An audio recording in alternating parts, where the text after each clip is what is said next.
এই টিফিন রেসিপিটা একবার বানালে রোজ রোজ এটাই বানাতে চাইবেন, কারণ এটা এতটাই টেস্টি আর মজার হয়। কোনো রকম মাখাবেলা বা পুর ভরা বা ব্লেন্ডার করা ঝামেলা ছাড়াই খুব কম সময়ের মধ্যেই কিন্তু রেডি হয়ে যাবে, আর একটা খেলেই কিন্তু পেট ভরে যাবে। চলুন দেখে নিই টিফিন রেসিপিটার জন্য সবার প্রথমে একটা বাটিতে আমি নিয়ে নিলাম হাফ কাপ সুজি। এর সাথে দিয়ে দেবো হাফ কাপ বেসন আর দেবো হাফ কাপ আটা। প্রতিটা উপকরণই আমি এখানে হাফ কাপ করে নিয়েছি, অর্থাৎ তিনটে উপকরণই কিন্তু সমপরিমাণ।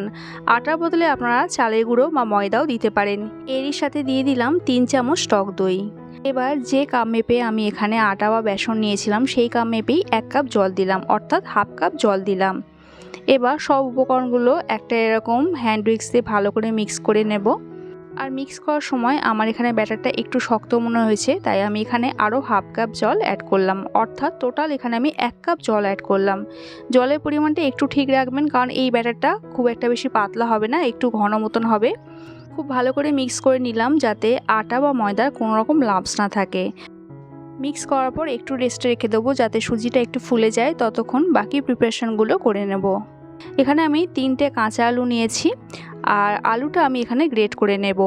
আলুটা আমি আগে খোসা ছাড়িয়ে খুব ভালো করে কিন্তু ধুয়ে নিয়েছি, যেহেতু গ্রেট করার পর ধোয়া যাবে না। আর এই গ্রেট করার পরই সঙ্গে সঙ্গে কিন্তু এটা রান্না করে নিতে হবে। রান্নার জন্য এখানে আমি একটা ফ্রাইং প্যানে 3 থেকে 4 চামচ সর্ষে তেল দিয়ে দিলাম, 1 চামচ গোটা জিরে দিলাম, সঙ্গে দিলাম 1 চামচ কালো সর্ষে, আর দিলাম একটু আদা কুচি আর কাঁচা লঙ্কা কুচি। এখানে 2টো কাঁচা লঙ্কা আছে। এবার সব কিছু একটু নেড়ে চেড়ে নেবো যতক্ষণ না আদার কাঁচা গন্ধটা চলে যায়। কয়েক সেকেন্ডে একটু নেড়ে চেড়ে নিয়েছি। তারপর এখানে গ্রেট করে রাখা আলুটা দিয়ে দিলাম। কাঁচা আলুর বদলে আপনারা এখানে সেদ্ধ আলু দিয়েও করতে পারেন, তাতেও কিন্তু একই টাইম লাগবে। যেহেতু আলু এখানে গ্রেট করা আছে, এই পুরটা রেডি করতে কিন্তু খুব একটা বেশি সময় লাগবে না। আলুটা সব কিছুর সাথে একটু নাড়াচাড়া করে নিয়েছি। এরপর এখানে দিয়ে দেবো স্বাদ মতো নুন, আর দেবো অল্প একটু হলুদ গুঁড়ো আর অল্প একটু কাশ্মীরি লঙ্কার গুঁড়ো। 1 মিনিট মতন একটু নাড়াচাড়া করে নেবো যাতে সব কিছু কাঁচা আলুর সাথে খুব ভালো করে মিশে যায়।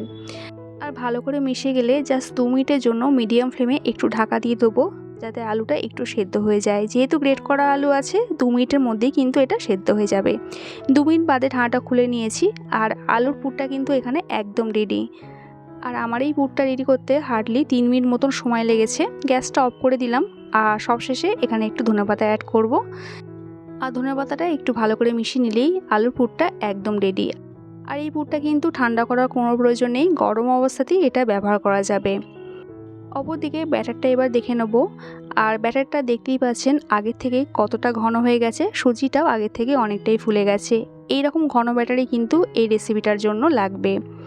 ব্যাটারের সাথেই দিয়ে দিলাম সামান্য একটু নুন, দিয়ে দিলাম 1 চামচ গোটা জিরে।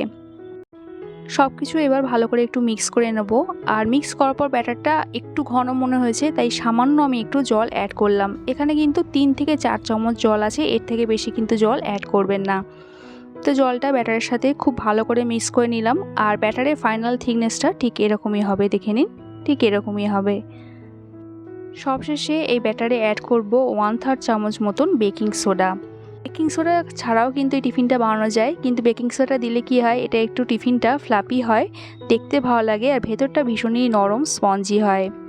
আর এই ব্যাটারটা আপনারা কিন্তু রাতেই রেডি করে রাখতে পারেন, সকালে টিফিনটা ইজি হবে। তবে বেকিং সোডাটা কিন্তু যখন টিফিনটা তৈরি করবেন তখন দেবেন।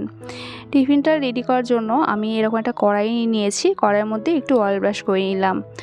তেলটা গরম হয়ে গেলে গ্যাসের ফ্লেমটা একদম লোতে রেখে ব্যাটারটা দিতে হবে। আর আমি এখানে এই হাতার পরিমাপে 1.5 হাতা মতন ব্যাটারটা দিলাম। ব্যাটারটা দেওয়ার সঙ্গে সঙ্গে কিন্তু পুরটা দিতে হবে, আর একটু খেয়াল রাখবেন পুরটা এরকম সেন্টারে, মানে ব্যাটারের ঠিক মাঝখানে দিতে হবে। ওপর থেকে আবার ব্যাটারটা দিয়ে এই পুরটা পুরোটা কভার করে দিতে হবে। ব্যাস এটুকুই কিন্তু কাজ।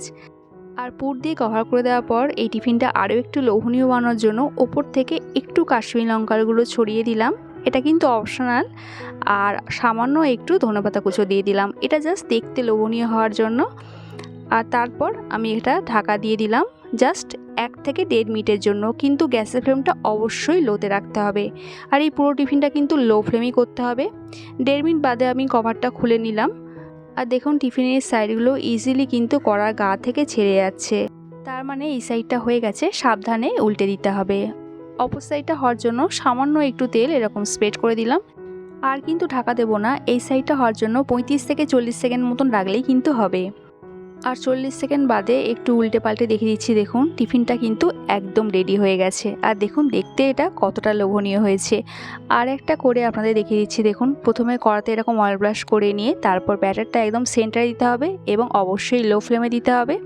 তারপর ব্যাটারের সেন্টারে পুরটা দিতে হবে এবং পুরটা কভার করে দিতে হবে। আর ওপরে একটু কাশ্মীরি লঙ্কার গুঁড়ো আর ধনেপাতা কুচি ছড়িয়ে দিলেই কিন্তু একদমই রেডি।